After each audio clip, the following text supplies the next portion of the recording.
So what are we calling this garden? The pear tree garden? We're just gonna call it the pear tree garden for now because we have a pear tree right here. This is where we planted the onions the other day in this area here. Today I planted Cinderella lilac zinnias all on this side, and or I sowed, I should say. And I'm going to do this side, but I'm not sure I'm gonna get to it tonight because I want to get some sunflowers in another patch. But we got a lot done today. So I've got Cinderella lilacs all in this patch, and I just want to show you really quick how I direct sow my zinnias. So what I do is I have my little bucket of compost here, and I'll find the hole and I'll just make like a little divot, and I'll push the soil aside like that. And then I just grab a little scoop, I put the seed in, and then I grab a little scoop of compost and I dump it over the top. We have really rich soil here, so I don't need to do this, and sometimes I don't when I'm doing the longer rows, but in these specialty patches I will take a little bit more time and put some compost on there. I don't pack it down or anything like that, but the reason I like to do this is because when the sprouts come up, the compost has lots of food in there, so it gives it like kind of like a little boost to get that seedling going, and then I have less seedlings that fail when I do this, so that's why I do it. The strawberries are all looking really good. At the end of the rows of the strawberry rows, I planted some California garlic, I think it's a soft neck variety. And then I also planted some onions at the end of this row. I've got cosmos, didiscus, and arugula, and daikon radish in this row here. Here's the asparagus row coming up. And then these are the artichokes. And if you watched my video, I think it was 3 or 4 videos ago, I showed the artichokes after we had just planted them and they were all laying over. Look at them now, they're so perky. But I told you guys that that's what happens, is it kind of flop over at first and they're kind of wiggly, but they eventually get really sturdy and they grow nice and big. So they're looking really good. And these are the green globe artichokes. And Garrett just did 2 rows of peas here, and he's gonna trellis those. Once they come up, he'll put a pole in and run some lines so that they can climb up. This weekend, Garrett's going to be burning the holes in these zinnia rows, and then we're going to put a final row in on that side. Are you only doing 1 more row on that side, or do you think you're going to do more than 1? Yeah, just 1 more. Just 1 more row, and that'll make it 10 rows right there. And then over here, I don't even know what we're going to call this garden. We just laid some more plastic down in this row, so Garrett's going to burn holes in this tomorrow. I really suck at burning the holes, so that's why I say Garrett's gonna do it. Like I will melt this whole plastic if I try to do it myself. So in this area, I'm gonna have sunflowers, and they're some specialty sunflowers. They're the Pro Cut series, and they're gonna be for like cut arrangements. We're hoping to offer sunflower arrangements like in a little farm stand on our farm this year. I'm not sure how it'll work out. I'll probably keep them all for myself, but that's the plan at least. And then on the other side there's, you can see we're doing a lot of cleanup over there. I'm gonna attempt to do a cottage garden again, but this time I'm gonna do it all in plastic. I don't care. I may put rock in there or something, but I want to make some kind of little trellis, maybe a cattle panel trellis in there, to grow some morning glories or something. I've got a Carolina jasmine I need to plant, so we'll see. Our Peggy Martin that Garrett pruned heavily this year. If you look at it, it was easily 5 times the size in the winter, and he cut it back drastically, but it's gonna have a ton of blooms because there's so many buds. But I've got to show you guys my lady banks up front because they're beautiful right now. So here's one of them. Isn't that so gorgeous?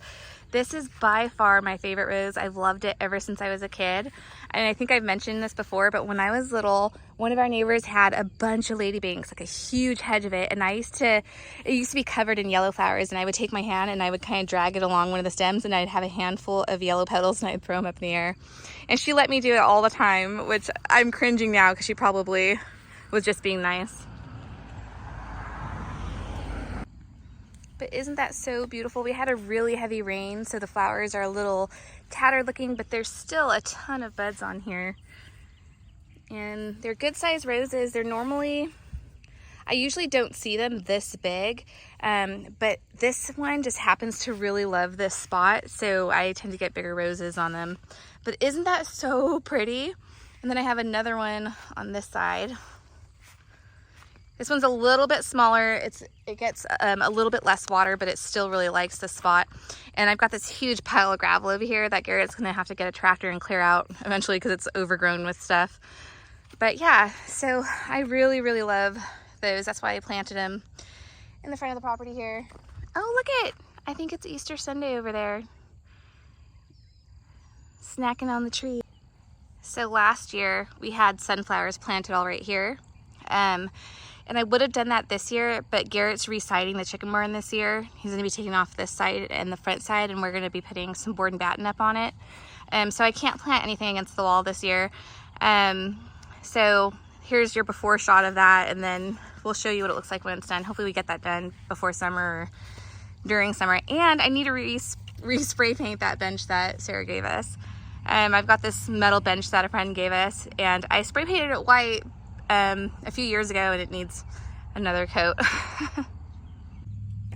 So these are some metal pots that I made a long time ago out of repurposed pool liner from Garrett's dad's property, and I used them for a really long time. And when we moved here, I only took, I think, 2 of them with me, but that's what it looks like. So I want to spray paint these this mauve color and plant them up again, and I think put them on each side of this bench. I'm also going to spray paint the bench, but I'm not going to do that right now. I know a lot of people like this look, the white and the rust look. I don't like it. It looks really dirty to me, so I want to spray paint it white. So this is the paint I'm going to use to paint those pots. Garrett's going to do it for me because, like burning the holes in the plastic, I'm terrible at spray painting stuff. But this is called, it's the satin finish, and it's vintage blush.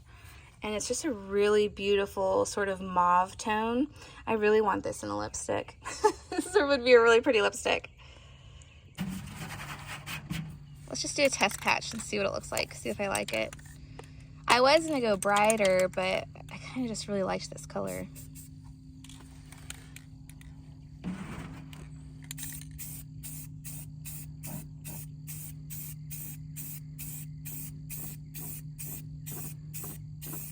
What do you think? Yeah, I like it. Do you like it? Yeah. I think it's not, it's pretty neutral, but it's pretty. I think it's pretty. That looked good in the sun too. Yeah, so we just wanted to test it out. I'm gonna brush off some of the dirt on the bottom, and then we'll finish them out tomorrow, and then we'll plant them up, hopefully. The wildflowers are really pretty. Anyway, that's it for this video. I just wanted to record what we did today so we can look back on it and remember what we planted. So these are just some quick little garden updates of what we got finished. I will tomorrow, what are we doing tomorrow? Tomorrow we're planting a bunch of zinnias, so I'll take you guys along for the ride on that.